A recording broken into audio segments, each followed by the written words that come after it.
Now, I'm making this video without having seen The End of Oak Street just yet. I am very interested in seeing it though, and we'll try to get around to doing that very soon. So I've seen some reviews for the movie, I've seen the Rotten Tomatoes score, the IMDb score, the box office results, and all in all, even if I personally walk away from it not enjoying the movie, the word is out and people are already saying, hey man, this is the kind of film everyone was expecting to get 8 years ago after Jurassic World Fallen Kingdom made like $1.3 billion. Now look, I've talked about how disappointing it was to not get a 2-hour T-Rex attack in San Diego style movie for all of Jurassic World Dominion, and I'm not the only one that was disappointed in the direction that film went. So with The End of Oak Street doing as good as it is kind of critically or at least marginally, I want to talk about it.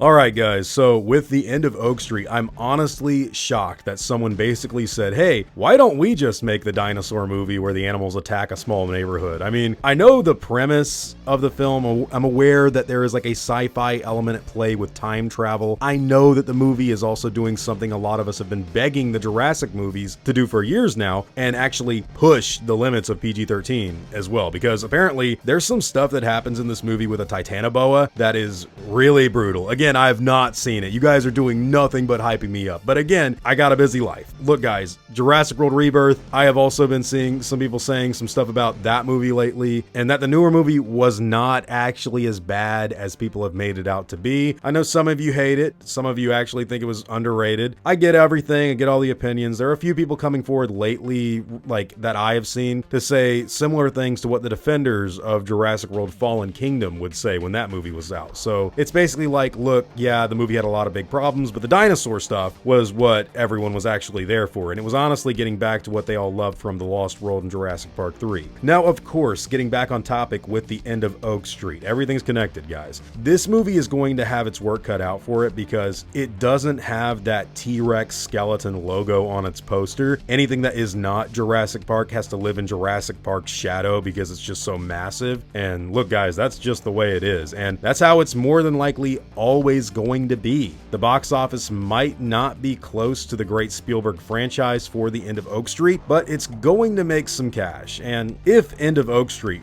was a Jurassic Park movie, if it did have that logo on it and was called something like Jurassic World Breakout or something, like, dude, you're talking about a lot of money going into the box office right now. You put Jeff Goldblum or even Lex and Tim running around in those trailers with people with Allosaurus in the neighborhood, look, it would look awesome. People would run out to see it. So the whole reason I wanted to have this conversation is because if The End of Oak Street is really as good as people say it is, if it's honestly scratching that itch of the whole dinosaurs attacking the mainland thing that people have been talking about wanting for years, well, that should really put Universal, Amblin, the producers, all the writers, everyone should be put on notice, because if you could just imagine these trailers with Owen, Claire, you know, even Alan Grant, who sadly he cannot be in these movies anymore. It's too late to bring him back. I mean, you know, all of the other major players running around from these animals in this kind of a setting, especially from that Allosaurus that looks remarkably similar to the ones from the Jurassic World movies. I mean, if you could just imagine this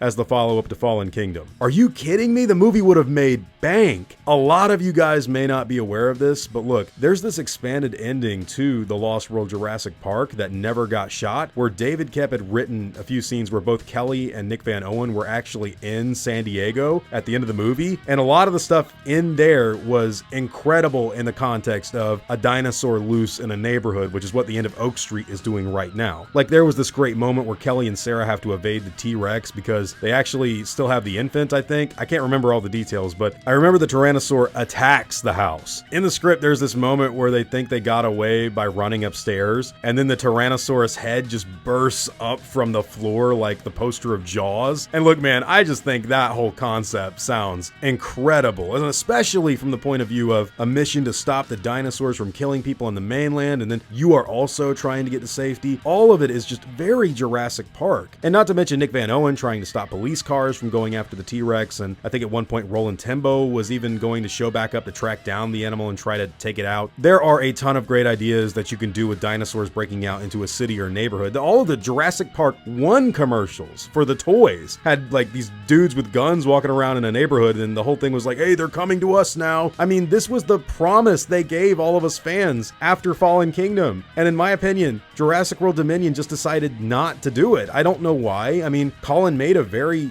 fun short film with Battle at Big Rock. I'm trying to edit that into a fan cut of Jurassic World Dominion myself, along with some of the Dino Tracker material my buddies at Chaos Theorem made, but the decision to move to Biosin Valley and just pretend like the dinosaurs wouldn't be this big problem on the mainland and they're just like normal animals, like that's always really bothered me. Now, of course, in relation to the end of Oak Street and its obvious comparisons to Jurassic World, I really think that if this movie can make a small profit, they very well could make an incredible sequel to Rebirth if they pay attention to what made this movie so popular. Again, before I even see the film, I have not seen it yet, could be terrible in my personal opinion, but like based off of success, like that data-driven example, I just think the idea of a Jurassic Park film on the mainland focusing on dinosaur attacks makes so much sense. And if you do a movie like that, maybe the dinosaurs just start to adapt and spread out all over the world again. Life finds a way, you know, that's the whole thing. So you start to do that, and then you can make a move into the dawn of the war of the kingdom of the planet of the dinosaurs, if you know what I mean. And look, that doesn't mean you have to abandon old iconography for the franchise. Like if you want to focus on something more old school and nostalgic, just do a TV series about Jurassic World when it was fully operational, or maybe a prequel movie or something like that for the older films. I mean, you do need to progress away from what you've already done with a future sequel, though. Something should have a telos, like it should have an end, so that it doesn't feel like it's been stretched out and milked dry from its practical purpose. But if you really just take the trailers from End of Oak Street and replace them with characters from the Jurassic Park movies, just actors like Jeff Goldblum, Julianne Moore, William H. Macy, Ty Simpkins, Daniel Pineda, like whoever, I don't care. Like you could make a great Jurassic Park sequel. And in my head, I can even see how it could be a very basic movie that is simple but fun. First act is dinosaurs, remote locations. Second act is big neighborhood invasion. Third act is a city attack. You could even have some kind of subplot on Site B or the Isle of Saint Hubert where someone is stuck while all the stuff is going down and they have to get back home to stop something happening on the mainland. I mean, this movie writes itself. Also, yes, we do need the PG-13 rating to get pushed a little. Jurassic Park and the Lost World have some great attack sequences, and in fact, so does the first Jurassic World. So if End of Oak Street can do it,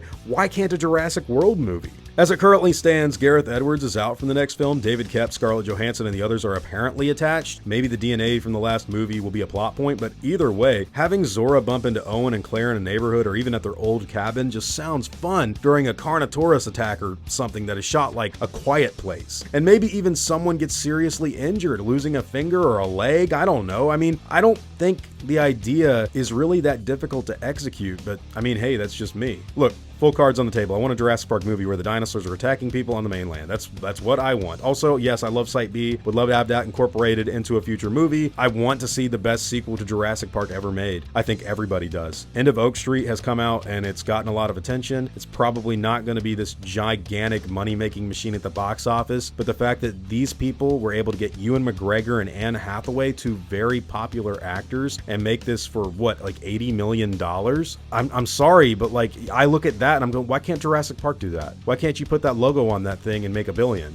Or at the bare minimum, 800 million. I think having it set primarily in the mainland is a great way to make things happen. I know David Koepp put everything on the island. That doesn't mean he can't just say the dinosaurs adapted or something, or have new dinosaurs escape on the mainland, even if it's just a small remote location. I mean, this was the promise this franchise gave us years ago. I don't know what happened, guys. Like, we're like in limbo for a few years. So if the next movie in the series wants to do something like the End of Oak Street and make it Jurassic Park, that would be really cool. That's all just my own thoughts and opinions on the subject matter. I will go see this movie eventually. I am much more interested in this than what they were doing with Primitive War. And that's no shade towards the people that made Primitive War. I actually really love the ending of that movie, but I couldn't take the full thing very seriously. Great special effects though, great visual effects on such a low budget. And again, Jurassic, make something like this. But hey guys, whatever your own thoughts and opinions happen to be on the subject matter, I'd love to hear all about all of your own personal opinions in the comments down below.